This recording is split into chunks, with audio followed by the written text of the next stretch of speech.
Is the future of ODI cricket? I don't see anything wrong with it. It's just that at the moment, probably they're having too much T20 stuff. I'd like to see a little bit more Test cricket, really.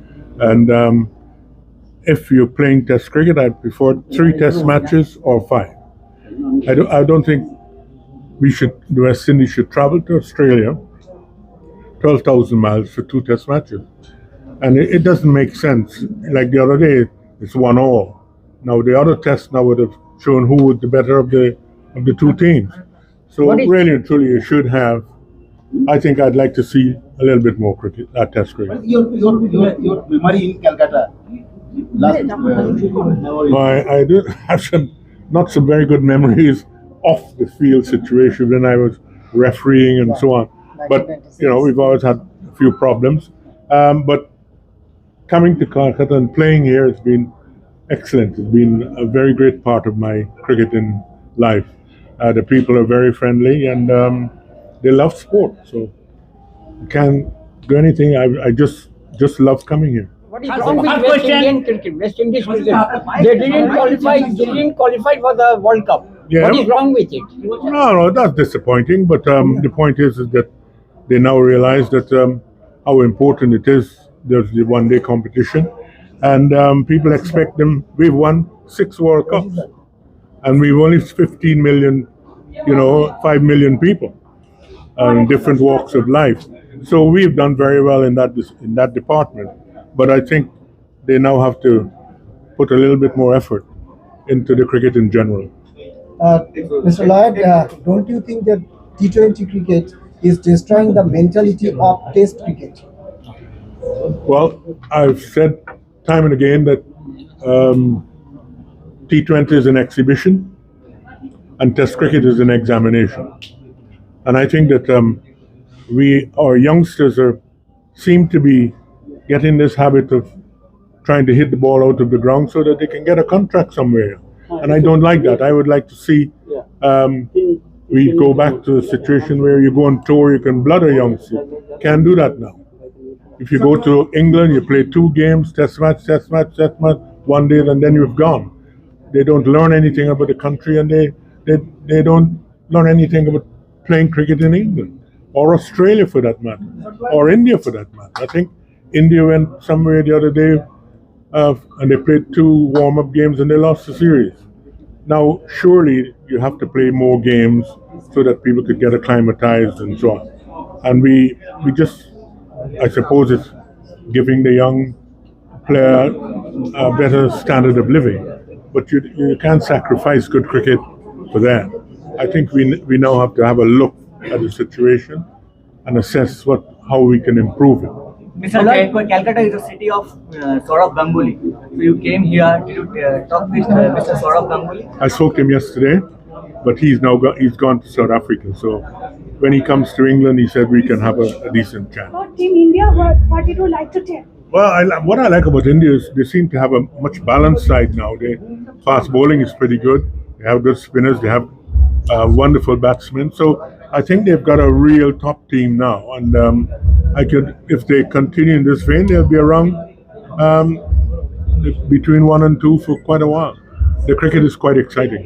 Virat Kohli is doing well, and you know that Virat Kohli is near to the Sachin Tendulkar's 100 hundreds. Yeah. And do you think that he can achieve the feat, and what time span do you think he will take to complete the 100 hundred, or he can? I don't know about the time span, but he's young enough, and I'm sure that the way he's playing, that he can achieve anything he wants to achieve.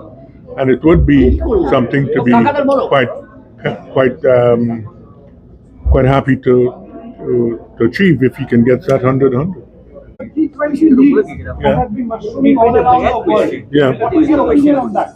Will the T20 leagues get preference over national representation? I would like to.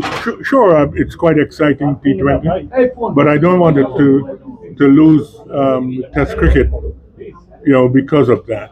It's obvious that it has given the player a much better living, but Test cricket is still important as far as I'm concerned, and I hope that we can see a lot more of it. Mr. Lloyd, after cricket, you have a lot of work done with match as a match referee. Yes. So, what do you say about the wicket of Cape Town?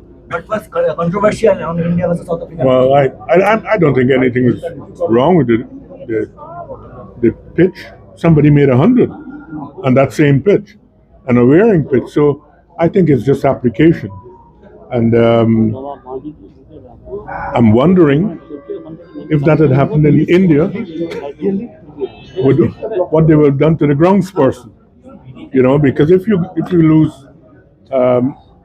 in a day and a bit, the first thing they look at is the pitch. I think India had a turning pitch here the other day, and everybody, said some terrible things about the pitch.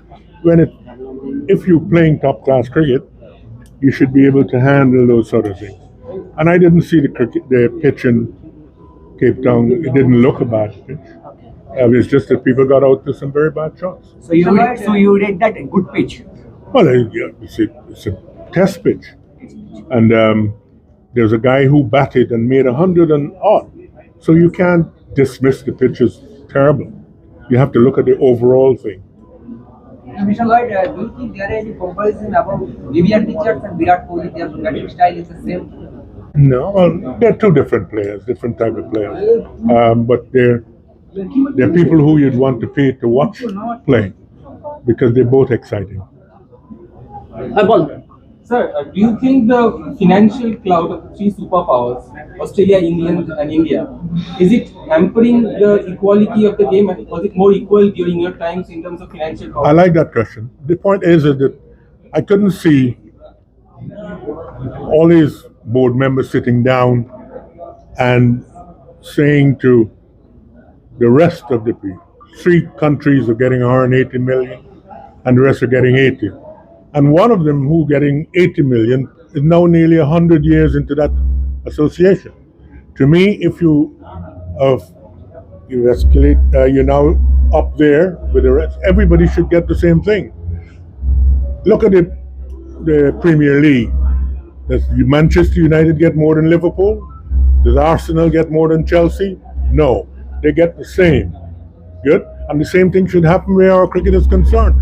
And don't forget, West Indies, we have 14 islands, whilst the other countries are just one country. And it takes us a lot of money to hold our tournaments because we got to fly everywhere. We can't go by boat or train or a bus or anything like that. So, to me, everybody should get the same. But if you're the top, you get a little bit more for being there, or number 2, number 3. But you must have enough money to look after your cricket. You can't give 3 countries, a great set of money and the rest. It's not fair at all. All right? Good. Thank you very much.